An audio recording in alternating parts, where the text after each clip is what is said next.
Once it's tokenized on the blockchain where you have complete transparency, now everybody can pile in and know exactly what's going on and all be in agreement. It was about beating the man and trying to make some money doing it. And so the game is going to be completely different. I mean, currency money, I mean, being able to earn money via digital, it has all changed. The only thing we don't know is who are the Amazons and who are the pet.coms.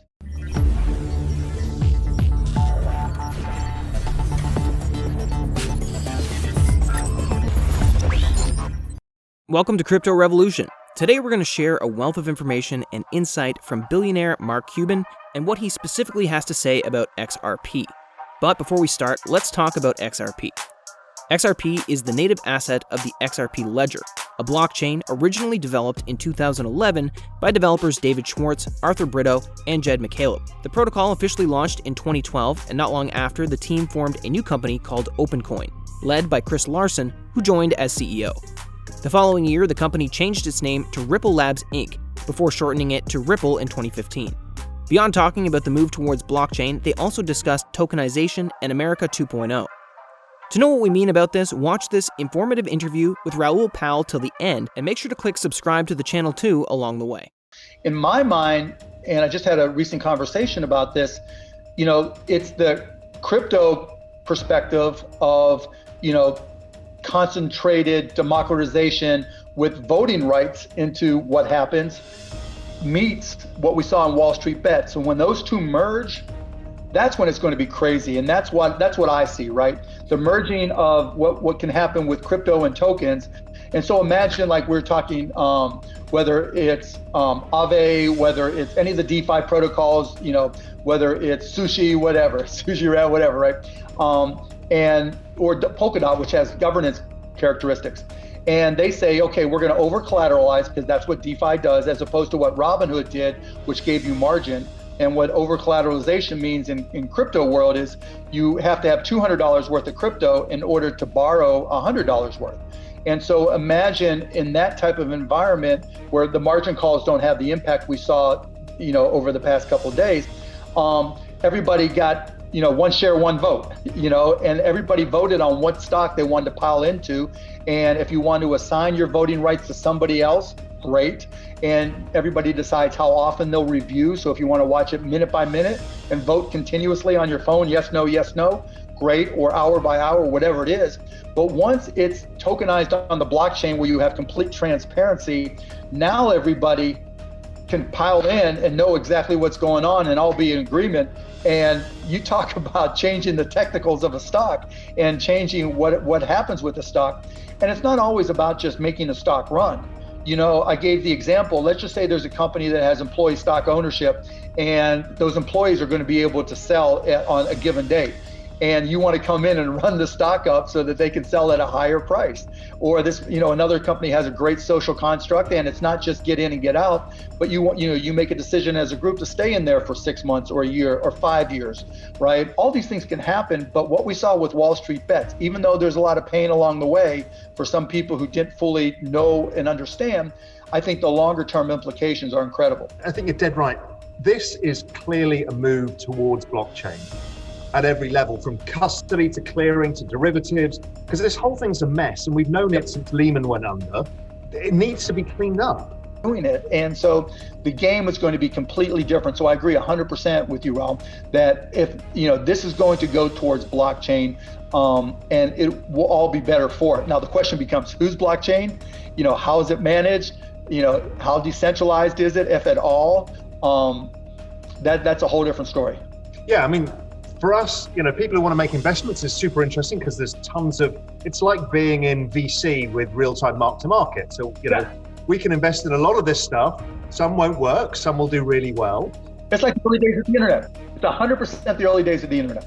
All, brand new, no one really knows what's it's going to be, a lot of projections, a lot of people thought we're crazy, I can't tell you how many times when we were starting AudioNet that turned into broadcast.com. Okay, so yeah, I know you got to download your TCP/IP client, and yeah, I know you got to have a modem, a 56K modem at least, and then you got to download an audio video client. But trust me, it's going to get easier. Bro, and I would hear it every day. Bro, all I have to do is turn on my radio. All I have to do is turn on my TV. I got cable TV. I'm getting satellite TV. I don't need this internet craziness to do this. And everybody said, internet broadcasting, there's no chance. There's just no chance. And it was the same concept now that we're hearing now until it changed. And it took time for, with streaming as an example, it took a long time. It took, almost 20 years, 18 years before bandwidth became available enough and cheap enough so that streaming could really, and cord cutting could really happen. And so here we are, and that was 20 years into the internet, give or take, right? And so we're not 20 years, we're only 10, 12 years into crypto, if you're starting the beginning with Bitcoin. And, I don't know exactly how many years with Ethereum and transactional blockchain and smart contracts. So there's a long way to go, and there'll be a lot of companies that don't work, but you're going to get some, oh my God, winners. And, at the beginning of the pandemic, as awful as it's been, I talked about companies that we're going to look back in 10, 15 years, and there are going to be companies that were created. And, the America 2.0 was going to come out of something that happens here. This is it. What we're seeing right now with this communal effort and the foundation of blockchain type applications that people stuck at home can use to try to make money off, yield farming off your stimulus check. It's amazing. This is it. That is just changed the game 180 degrees.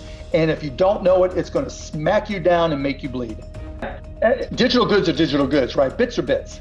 And, we always, back, when we started AudioNet, we used to say bits are bits. They don't care how they're conveyed, over what platforms. They don't care who receives them, where, when, how, or what, or for how much, right? And it's the same thing with tokenization and digital goods. Anything that can be made and tokenized, can be made digital and tokenized, will be made digital and tokenized. And while, we'll have applications like tickets, let me take a step back. My big light bulb moment was when I sat down on Mintable and Rareable, and I put up some videos that the Mavs had done for sale. And it wasn't so much that I sold them for a lot more than I expected to, but when they ask you, would you like to convey copyright? I was like, and then they ask you, what would you like your resale commission to be effectively? And when I saw that, I was like, I fell in love. I literally at that moment wanted to marry tokenization because that's what's been missing in the conveyance of all goods forevermore. And now that we're valuing digital goods in our lives as much or more than all but our biggest purchases, homes, right? Maybe cars, but entertainment, everything else is digitizable or is digital already natively, and now tokenizable. I can do it with tickets. I can do it with trading cards like we're seeing with Top Shot, but that I create. The only limit is my imagination. But now imagine being a photojournalist. You know how people get sued because they put some picture that somebody took that they didn't realize was a professional and they didn't have copyright, and they sue you for using it, even if it's a picture of you. Well, now if that was tokenized and all those rules were conveyed, and the creator got paid if you ever resold it or whatever. Oh my God, imagine music. Imagine, YouTube. If you create a video and you have one version for retail where instead of worrying about how much money am I making on YouTube, you create 3 million in a series and you sell them for $1 a piece and you get 50% if it's ever resold on a marketplace somewhere. Ding, ding, ding, ding, ding, ding, ding, ding, ding. It's a different game. Again, it's just like the same feeling of the early days of the internet when it's like, oh shit, you mean I don't have to do this and I can do this differently? Or even going back before then, I'm old enough where one of my first jobs out of college that I ended up getting fired from was selling, a spreadsheet on a PC. And it was just like, oh shit. And then when I got fired, I created a company. I'm like, I'm going to connect all these PCs together into what were called local area networks. And everybody's like, what was that? We barely know what a PC is, but you just see ding, ding, ding, ding, ding. They're all going to be connected, locally and globally. And I built that company and sold it. Then it was the same with streaming. Then it was the same with HD. Now all these people, this is America 2.0. This is money 2.0. And I don't mean currency money. I mean being able to earn money via digital It has all changed. The only thing we don't know is who are the Amazons and who are the pet.coms.